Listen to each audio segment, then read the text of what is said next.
Welcome back to the Gamers Hall. I'm Chris. And I'm Adam. And today we're going to be doing a subclass review from Path of the Righteousness.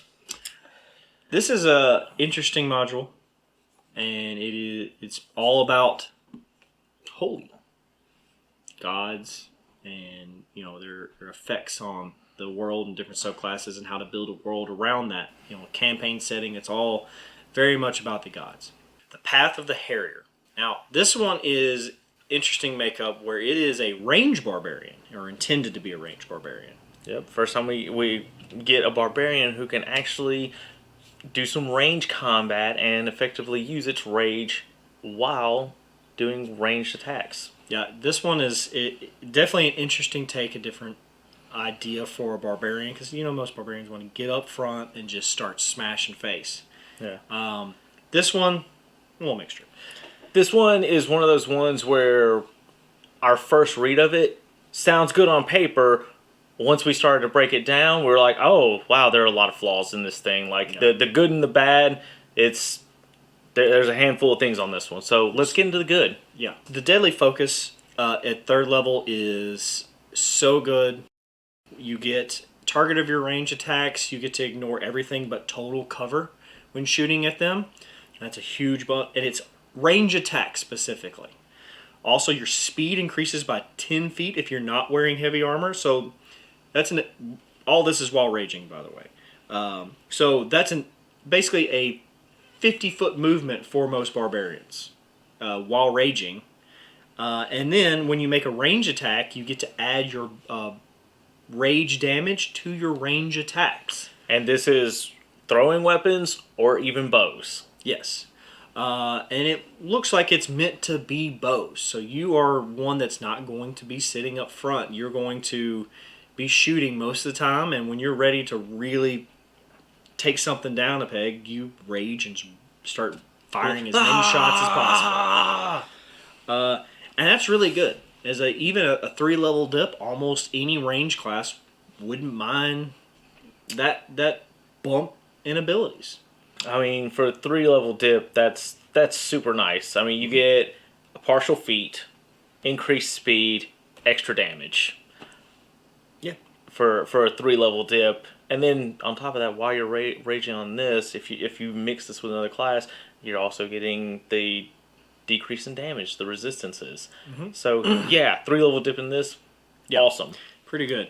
The 6th-level ability for this is pretty good utility if you don't get it from something else. But while raging, you have to be raging, but then as on your turns, you get to use a bonus action to dash or disengage. So it's playing off the speed of this barbarian. They're supposed to be fast. Time for them. Get out. Time for them seems to slow down when they're in rage, and they're moving in and out or just outpacing somebody. So on their turn, 100-foot worth of movement while raging, while firing a bow. So I mean, devastating with short bow or long bow. Things aren't catching you while you're shooting. Yeah, and that's pretty much the good with the class. Is it's very mobile. It's meant to be mobile, and you get to use range weapons. Yeah, it has a 10th level and a 14th level ability, but the way it's designed in the book, we can't put it in the good section because they're just not that good. Yeah, interesting in concept, but kind of lackluster, and they don't really fit totally within the class itself. Yeah, I mean, this is one of those classes you either take a 3-level dip, you go 6, and then you're probably going to stop there and then multi-class into something else. Yeah. So we'll go ahead and name them off. So this is the bad.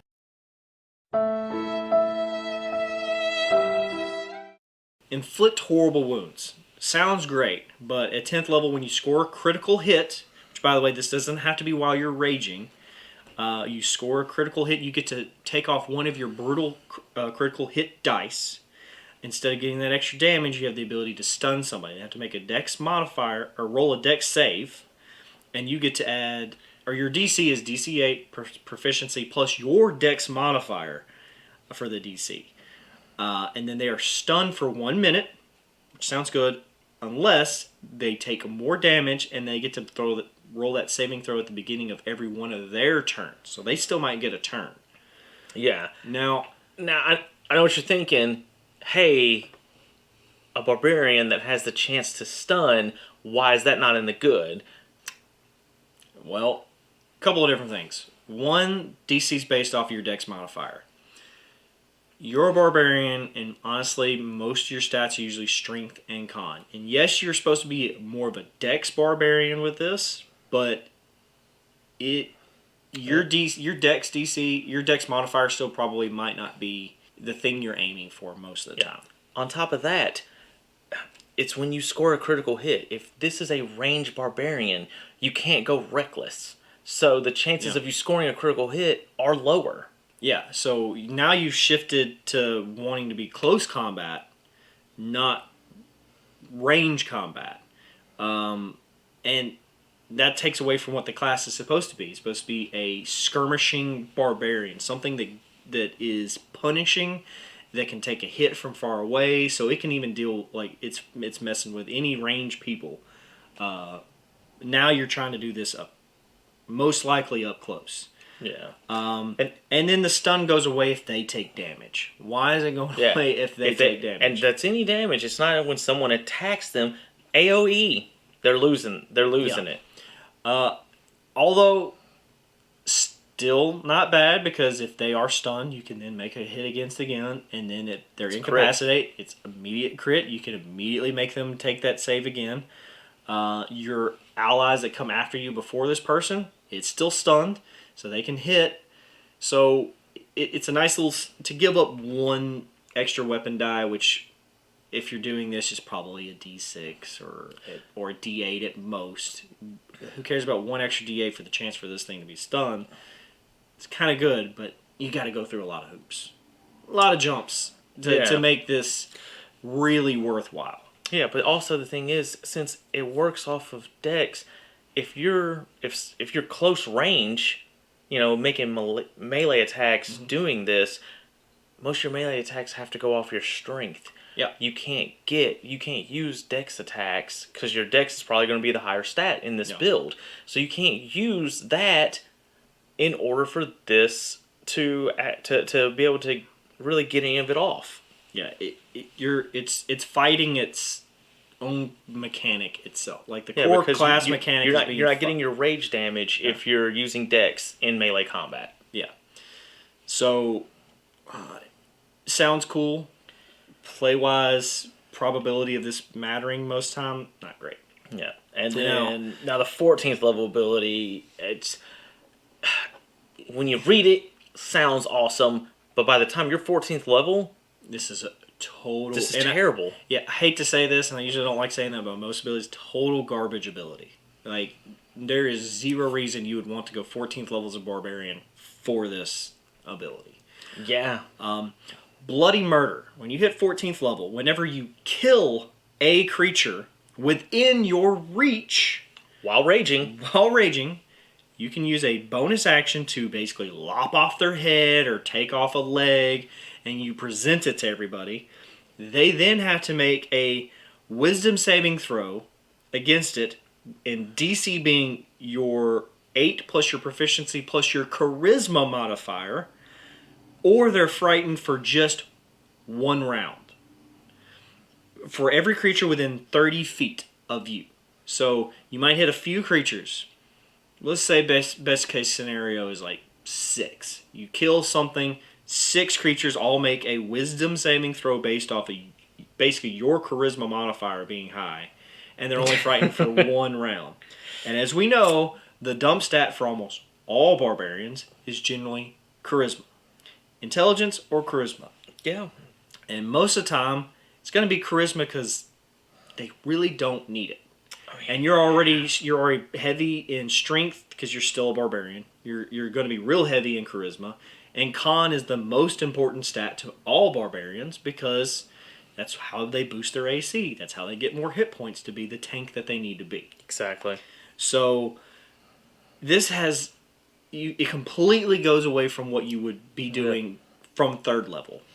Yeah, I mean, when you're fighting hordes of goblins or orcs, this is going to be awesome. At 14th level, you're not fighting them anymore. No, you're fighting devils and demons. You're fighting things that will most likely be immune to frightened condition anyway. They're not frightened of you. So, and having such a low DC, like even at 14th level, this DC might be 13. You might have a -1. So even if you had, well, no, DC plus 5, so 12. It might be a DC 12. Wisdom saving throw, which means a lot of creatures are going to just pass it anyway. Yeah. And the funny thing is, it says each creature. You could get your own party members with it. If you have a DM that wants to mess with you, it doesn't say you're... Oh, yeah. Each creature that can see and hear you must succeed. So you don't even have the chance to take them out. They also have to take this save. Yeah, you're getting your own allies with how crazy you are. So, not a great ability. It's structured completely wrong, and there's several things you could do to fix it. The first half of this subclass is great, and then they fell off on the back end. They did not. Which is it's the most of the problems in majority of the subclasses in D&D. Yeah. They don't understand that the high level needs some high payoff. Something needs to be cool. Something needs to be, when you do it, you can do it somewhat consistently and it be impressive. Or when you do it, it's going to matter. Like, okay, I can't do this often, but it's going to matter when I do it. Yeah. If I put things go down when I say I'm using my high level ability. Like, I'm ready to go. You're not getting it from this. Yeah. And, I mean, 75% of this barbarian's abilities have to be raging in order to use them, and you don't get that many rages. No. And a good DM usually would make you fight more than 1 or 2 battles. So they're going to make you fight 4. They're going to make you fight 2 really small battles, maybe see if they make you waste a rage. And then they're going to give you a couple bigger battles. And at 14th level, that DM might be saying, oh, no, I'm not letting you get a short rest for a good 6 or so battles, because you guys have plenty of abilities and stuff to use before I even allow you to make a short rest. Because hopefully you're in some place that's... And then rages come back on a long rest, so you really got to be careful there. Yeah, so... like we said at the beginning, this is a good dip into... 3 levels in this could benefit almost any range class, right? For a quick bump, and having an extra little barbarian ability in you is not too bad. No, the resistance alone is great. The resistance alone is great. So this could be a good bump. Yeah, but let's try and fix some of this back end. Yeah, just a little bit. Without changing too much. First off, the back end DC saves should not go off of Dex or Charisma. They should be plus add your Con modifier, because no matter what barbarian you're going to be, you're going to have Con, because it is one of the best things about being a barbarian, because you get to add your Con modifier to your AC. And if you hit level 20, that +4 to Strength and Con. That's niche, man. It's huge, which would then buff these, and it still makes somewhat sense in what you're doing, especially for the stunning case. I mean, come on, like stunning is usually a con thing. Yeah, this is more about the quick brutality of what you're doing. It's not about it's how strong of a hit that you're putting behind this. This is about full body. I hit, my bow was the arrow was such a strong, solid hit that this is happening. It's not about them really getting out of the way, and especially with the bloody murder, it's more about this guy lopped off a head, and he's gonna keep going. It's and Con's about how much fortitude, consistency, resilience of something. This thing is going to keep going. He is a murder machine. We should be frightened of him, because if he's going to do it once, he's going to do it again, and he's going to do it again. Not charisma. Yeah, He says this has nothing to do with his innate. You're not talking to them. You're not trying to put on some performance. You are literally scaring them with sheer brutality. Yeah, with the sheer force of nature that you are, which is what this is. By the divine and holy, you're following the old gods, which are elemental gods. You are a force of nature whipping through them. Nature ain't about charisma. Nature is, I am what I am, and you have to deal with me. So that change would matter. The inflict horrible wounds, if you would just take it away where they would save at the beginning of their turn, or take it away from being damaged. Well, actually, just take away from being damaged part. Like, they can make the save. I would say they can make the save when someone attacks them, not when they take damage. I mean, we'll just take away the damage part, and then they can save at the beginning of their turn. Beginning of turn, perfect. Just let them be stunned for one cycle, and then they can just be... you can make the saving throw and get over it on their turn. Yeah, because you still have to crit in order for this to work. Yeah, even then... It probably still should be save at the end, so it's kind of like Stunning Strike. It gives the Barbarian a somewhat Stunning Strike that monks have, which all they have to do is spend a key point, and they can continually do it every time they hit. Yeah, and it just lasts a full turn. There is no extra save after the initial one. Yeah. So, small little bump, at least take away the damage part. Just that, because I don't know any person that would get hit, lose. It talks about lopping off fingers or an ear or poking an eye out. I don't know of anything in the world that would lose a finger, and then if somebody hits them again, they'll go, "Oh, I'm good now." No, they're probably going, "Oh no, you're still hitting me. Stop hitting me." They're not going to recover immediately after a hit. No matter what it is. Even a demon would probably go, "What? Why? You did it," and be mad at you, but they're not going to get hit again and go, "Oh, I'm back in this." That's usually... Yeah, I mean, there are exceptions, but majority of the time, no. Yeah, majority of the time, no. And bloody murder... I mean, it doesn't need... like we already stated. Frighten needs to be a whole minute if it's going to matter.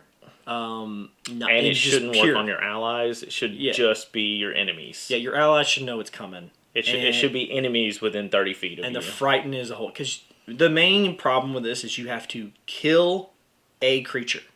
You're probably going to be raging, so that's not such a balance. But you have to kill a creature, which means you're not going to do what most barbarians do, which is go after the big baddie. Go after whatever is in front of you that looks the meanest that you can tussle with. Yep. And I would also go as far to say that if a creature is immune to the frightened condition, I would say give them advantage on the save, and they can still be frightened. They can still, how many times have you seen in a movie where something is going through hordes of people in a battle, like Sauron, just wow, about, and everyone's like, "Oh man, that's coming at us." Yeah. Ooh. Even the most stalwart hero looks at it and goes, "I gotta think about this in a different way." Yeah. That guy's that thing's a beast. Most things don't look at it and go, "Nah, I got that." No, you are a little frightened, and that's what this guy's kind of doing. Problem is the rest of your stuff works off of range, so why are you within reach anyway? So, yeah.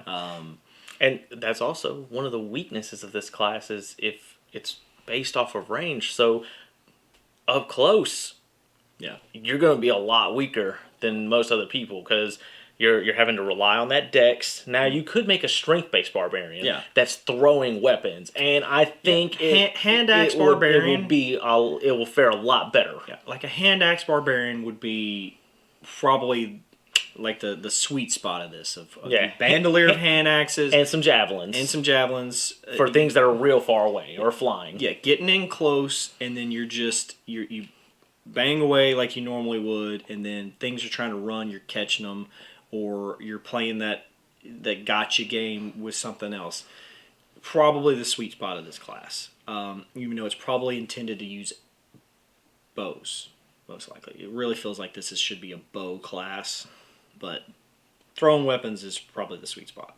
Yes, I agree. So let's talk about the roleplay of this a little bit.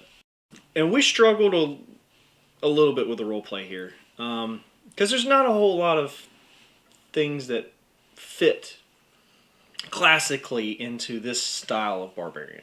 Yeah, no. This, I mean, honestly, if you wanted to play that axe wielding, axe throwing barbarian, this is going to be perfect. That the weapon throwing barbarian, Yeah. if anyone wanted to make that build, this is going to be great. Yeah. Or if you just want to be that angry person that yells while shooting guns, in this case arrows, where you believe you're yelling, going ah, and just firing off. Yosemite Sam. Yeah, or aggressively shooting something, that this could fit too. But one idea is if you are one classical example, which we always try to give something to reference, is the Huns. The Huns were known for their short bows and riding on horseback, being fast and brutal, where they didn't have a problem with maiming and hurting their enemies in order to make a point, to make you understand that they're here to take your stuff. It's the reason why the Romans had such a hard time with them, while they're marauding across Northern Europe and in there, Central Europe, is they were so fast, they played by a different set of rules, and they were brutal. They would take people down brutally, and that fits. Yeah, and I mean, one of the things was it was so hard to deal with them because they were so quick because they were on horseback, accurate because it is hard to shoot a bow at a moving target while you are also moving. Yeah. And their bows were built for their short bows were built for power. Like these things hit well above what you would think in power wise, the way they were built. So that fits that rage strength damage of this thing hits just so much harder than it should. And that would be cool. If you want to play Attila the Hun, this would kind of fit what you're going for. Yep. And any type of weapon thrower that we can't think of. Yeah. From history. There's not a whole lot. But roleplay wise, I think this would be pretty interesting from a aggressive archer. Yeah. Like you are the aggressive archer. And however you would roleplay that off. Sorry, not a lot of ideas to go with here, but it would be fun to see something. Yeah, I mean, we finally have a barbarian that has stepped into the range world for a class that is strictly melee. Yeah. And in the beginning, it's good. Falls off towards the end, but as long as you're staying to that beginning concept, I mean, you're going to be fine. Yeah, it inflicts its own horrible wound to itself. So, but if you like the content we're putting out, guys, don't forget to like, share, and subscribe. Yep, hit that bell notification on the bottom so you know when we drop some more videos. And leave a comment. Tell us what you think. Maybe we're missing something on this. I truly enjoy this class, so at least on the front end, the idea of this class sounds very fun to me.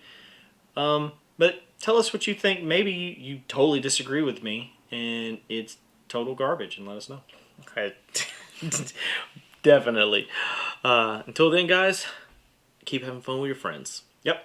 Bye.